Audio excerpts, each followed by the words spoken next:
Мы снова приехали в район Дамаска Берзе. Сегодня здесь объявлено перемирие. Идут переговоры с боевиками о прекращении огня. Благодаря этому перемирию остановился обстрел автодороги Берзе, по которой невозможно было ездить в течение уже без малого как год. Солдаты и офицеры сирийской арабской армии проводят нас до передовых позиций напротив боевиков и покажут, как они оборудовали обычный район города, превратив его практически в одну большую крепость. Мы подошли к первой впечатляющей новой достопримечательности района. Глубина этой траншеи около 10 метров. Несколько месяцев назад мы снимали, как подразделение сирийской арабской армии окружили группировку в Берзе. И вот теперь, чтобы полностью замкнуть кольцо и отрезать коммуникации боевиков, которые прокладывали здесь туннели, вот выкопаны вот такие траншеи, которые обрушивали подземные ходы. И теперь можно с точностью сказать, что окруженная группировка оказалась в полном кольце, потому что даже подземные коммуникации нарушены.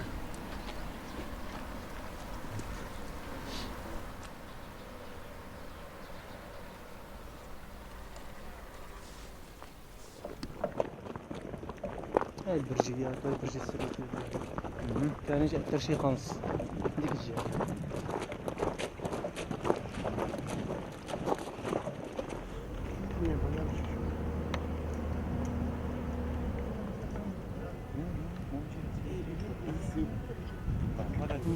Эта вода была отведена от местной речки, чтобы затопить один из многих туннелей боевиков.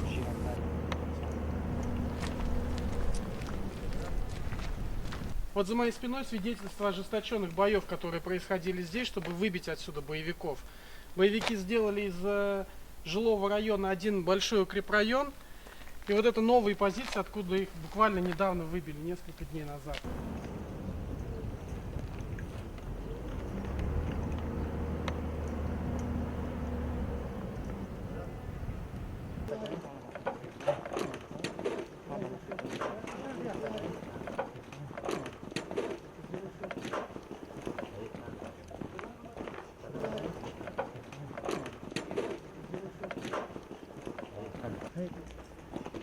Здесь бои шли в постоянном плотном контакте с боевиками. Каждое здание – это огневая точка террористов с путями отхода.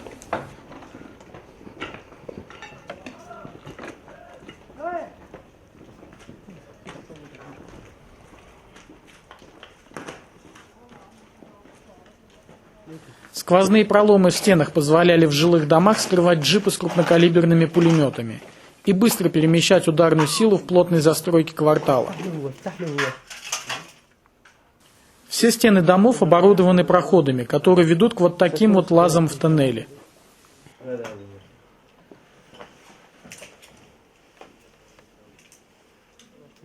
Сейчас солдаты их заваливают мусором, так как вся сеть тоннелей еще не вскрыта. Мы идем дальше. Внутри этих зданий есть параллельные пути. Боевики могли пройти весь район, не выходя на солнечный свет, и были незаметны для авиаразведки.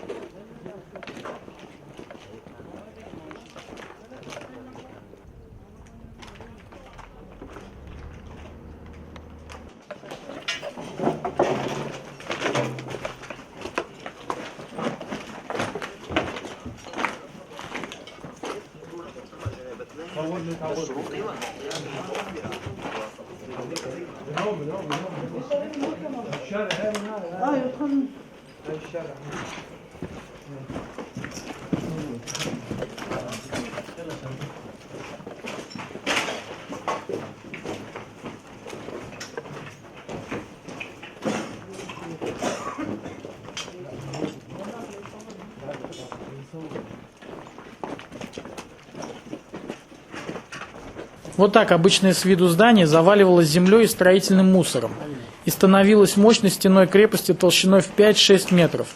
И никакие крупнокалиберные пулеметы уже не могли угрожать террористам. Метро.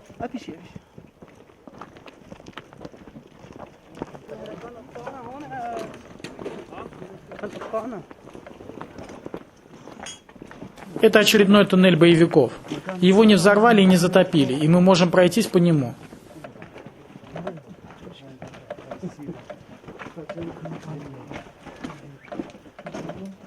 ثابت فوق ما في شيء شر. Об уровне подготовки боевиков, которые были окружены Борзе, говорят вот такие туннели. На вооружении у боевиков были и БМП, и танки, и тяжелые пулеметы на базе джипов. По меньшей мере, джипы с крупнокалиберными пулеметами здесь легко могли пройти, но я думаю, что здесь и БМП прошла бы спокойно. Этот туннель поменьше, чем тот, который мы снимали несколько месяцев назад, но тем не менее это впечатляет. Боевики активно использовали труд мирных жителей, которых захватили и заставляли здесь работать в рабских условиях. В потолке имеются такие выходы. Это выход на поверхность, чтобы боевик мог выйти, открыть огонь и потом быстро уйти.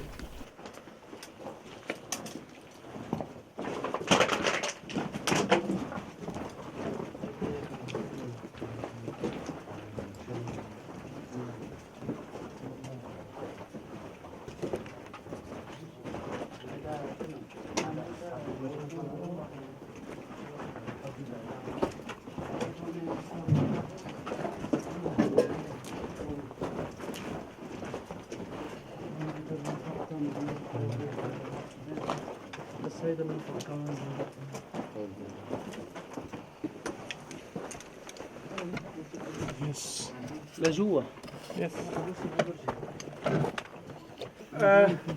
Вдоль основной, так скажем, подземной главной дороги здесь идут вот такие ответвления для пехоты. Их много, там один из входов завален. Этот еще действует. Сейчас мы туда на обратном пути Сейчас на обратном пути я туда залезу, посмотрю, насколько он далеко уходит. Ну и, соответственно, оттуда выходы на поверхность в частные дома. И оттуда боевики открывали огонь, и когда им надо было, они уходили. И здесь уже большое скопление их было с техникой, соответственно, прятались.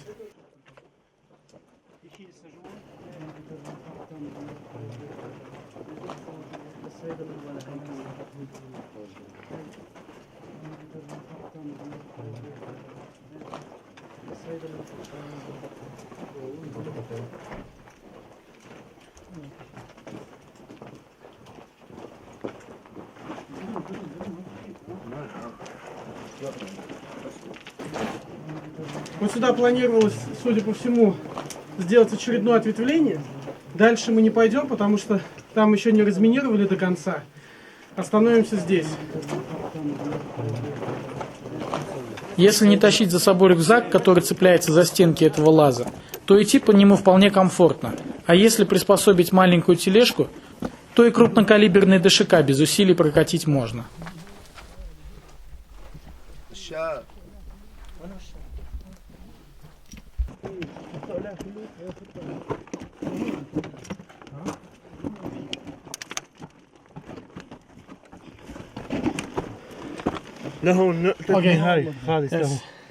Мы прошли немножко в карман, там начинается путь наверх, но он завален. Здание, которое было сверху, его обрушили, и сейчас там выхода нету. Но вы можете судить о масштабности подземных работ, которые боевики здесь устроили. И буквально как кроты изрыли все под Борзе. Во время боев, когда солдаты сирийской армии сюда зашли, вот, например, один из выстрелов РПГ. Когда боевики пытались уходить, по ним наносились удары, естественно. Вот один из выстрелов РПГ застрял.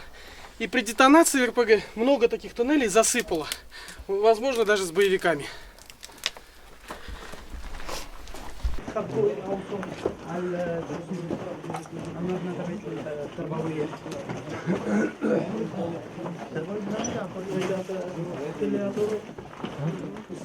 При выходе из тоннеля начинается вот такая траншея, по которой техника боевиков могла перемещаться, оставаясь неуязвимой для танков сирийской арабской армии.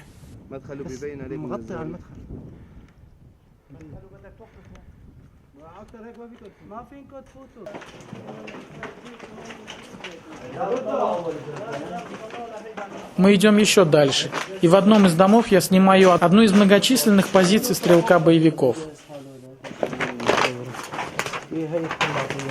Вот очередная точка снайпера. Он здесь сидел под мешками с землей, замаскированный. И когда ему надо было уйти, он уходил. Вот здесь вот подземный ход. Сейчас его завалили. Там.